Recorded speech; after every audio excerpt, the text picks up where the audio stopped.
Bem-vindo a mais um programa Escola de Profetas, a nossa teleaula. E vamos dar continuidade sobre o tema da semana, que é a Arca da Aliança e agora a sua atuação profética.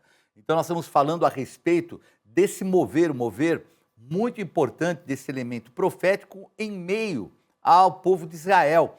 Então passa desde lá, da época onde eles estão no deserto, vai avançando, entra no período dos juízes, encerra o período dos juízes, né? Na última aula falamos do encerrar desse período, aonde a Arca da Aliança ela vai ser levada lá para a terra dos filisteus. Lá na terra dos filisteus, ela faz com que o Deus deles, a estátua do Deus dele caia, seja quebrada a cabeça, os braços. Depois, eles resolvem levá-la de volta, pagam um preço para levá-las de volta para Israel, colocam lá em direção, põe uma vaca que tinha as duas crias, nunca foi colocada para puxar nenhum carro, e agora tudo do melhor eles preparam e soltam. E, incrivelmente, aquela vaca vai em direção a Israel. E vai chegar ali em Quiriate, aonde ela vai ficar por um determinado tempo. Então aí é já o nosso 10º passo, né? A arca permanecendo na casa de Abinadab. E ela vai ficar ali, há uma situação que ocorre também de falta de santidade em relação às coisas de Deus, vai haver consequência também, e vai ficar também num local um pouco mais próximo, chamado Quiriate Jearim, por 20 anos. Então é aí que então nós vemos o manifestar mais uma vez da arca como um ato, um elemento profético. Vamos abrir 1 Samuel capítulo 7, versículo 2, diz assim: Sucedeu que, desde aquele dia, a arca ficou em Quiriate Jearim, e tantos dias se passaram que chegaram a 20 anos. E toda a casa de Israel dirigia lamentações ao Senhor. Então vejam que esse tempo que ela ficou ali, ela ficou esvaziada. Então tinha acontecido uma situação anterior, um grupo ali não entendeu o que era a santidade do Senhor, que estava ali em Quiriate Jearim, abriram a arca, quer dizer, puseram a mão indevidamente, ainda olharam a arca e foram fulminados, né? Então era algo que já tinha, que era notório, que infelizmente iria acontecer. Então o que aconteceu? Eles deixaram durante 20 anos. E o que a Bíblia fala? Que houve um tempo de lamentação. Porque o manifestar do poder de Deus não teve ali, porque eles entraram no esquecimento. Imagina, uma arca 20 anos guardada, algo que tinha um testemunho, algo que era um símbolo profético do poder de Deus, e de repente eles acharam melhor deixar encostado. E pior, não só deixaram encostado, como eles ficavam dirigindo lamentações. Então, a arca tinha que ser motivo de alegria. Lembram que quando eles tinham recebido em Israel a arca, houve maior alvoroço, ficaram muito felizes. Esse deve ser. Porque a arca da aliança, mas bispo, mas não era para aquele tempo? Não, a arca da aliança você vai ficar surpreso. Não é só para aquele tempo.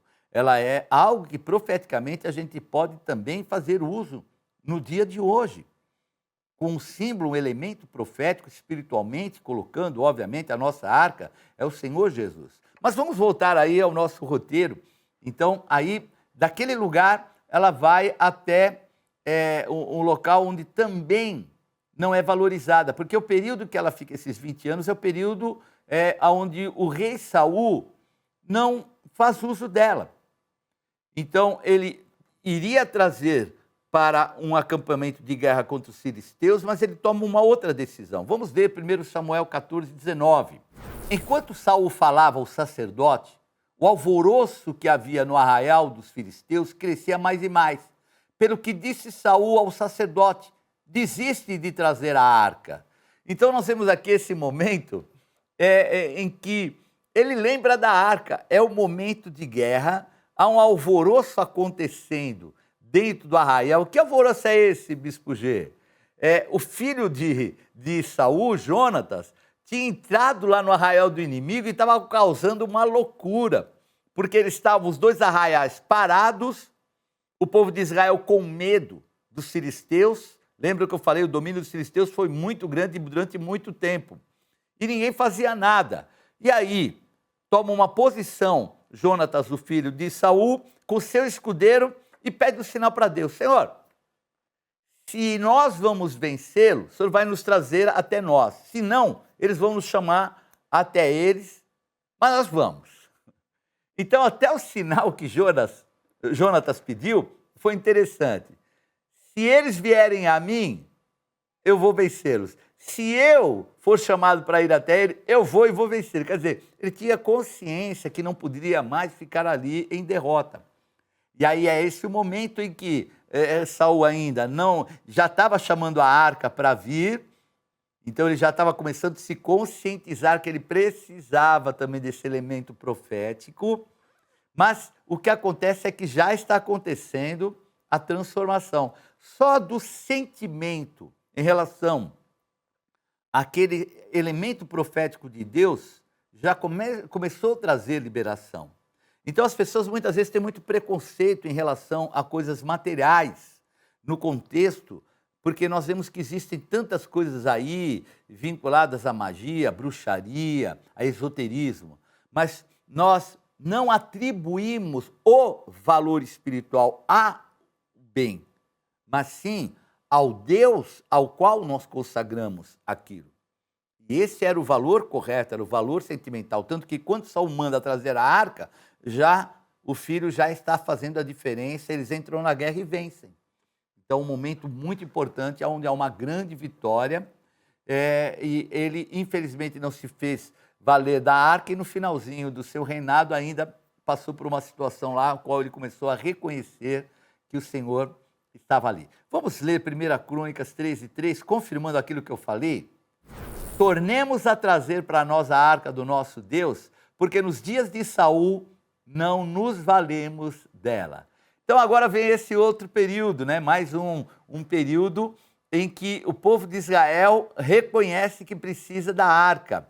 Eles deixaram de lado a arca por muito tempo e agora vão trazer de volta. Ela estava lá parada em Kiriat Jearim há 20 anos e Davi e os seus homens resolvem buscar a Arca da Aliança para trazer para Jerusalém. Olha que coração maravilhoso. Veja, Jerusalém foi a grande cidade inconquistável por 1000 anos, até que chegou Davi, homem de Deus, e a conquistou. E o coração e a gratidão de Davi era tão grande que ele se lembrou desse referencial profético. Ele falou, puxa, a Arca da Aliança, ela está lá em Kiriat Jearim parada. Não, vamos trazer para nós. Se Saul não se valeu dela, azar dele. E realmente, ele teve muito azar, perdeu muitas bênçãos. Agora, Davi, grato ao Senhor, ele vai fazer o quê? Lá em Jerusalém, vai trazer o tabernáculo e vai pôr a arca de novo. Quer dizer, olha que coração. Então, por isso que a Bíblia fala que Davi era um homem que tinha o coração que agradava ao Senhor. E aí ele pega e traz de Kiriat Jearim. Você pode ver aí nesse mapa, da onde a Arca da Aliança ela sai de Kiriat Jearim e ela vai caminhando até chegar bem próximo de Jerusalém, num local chamado Eira de Nacon. E esse local chamado Eira de Nacon é o local onde mora um homem chamado Obed-Edom. E Obed-Edom é um filisteu, é um geteu. E vai acontecer uma situação aí muito interessante, porque Davi vai trazer a arca para a casa dele e o palácio dele em agradecimento, só que no meio do caminho vai ter uma intercorrência meio complicada. Vamos ver, só para você entender um pouquinho melhor. Segundo Samuel, capítulo 6, versículo 2, diz assim: dispôs-se e com todo o povo que tinha consigo, partiu para Baalá de Judá, para levarem de lá para cima a arca de Deus, sobre a qual invoca o nome do Senhor dos Exércitos, que se assenta acima dos querubins. Puseram a arca de Deus num carro novo e a levaram da casa de Abinadab, que estava no outeiro. e Uzá e Aiô, filhos de Abinadab, guiavam o carro novo. Então, até aí, essa passagem é o momento em que Davi está trazendo a Arca da Aliança.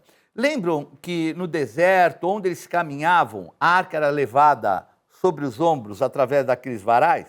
Então, agora nós percebemos que esses dois, Uzá e Aiô, que eram filhos do sacerdote da época, resolvem pôr em cima de um carro. Quiseram pagar o preço. E o carro balança, o carro de boi, e a arca vai cair.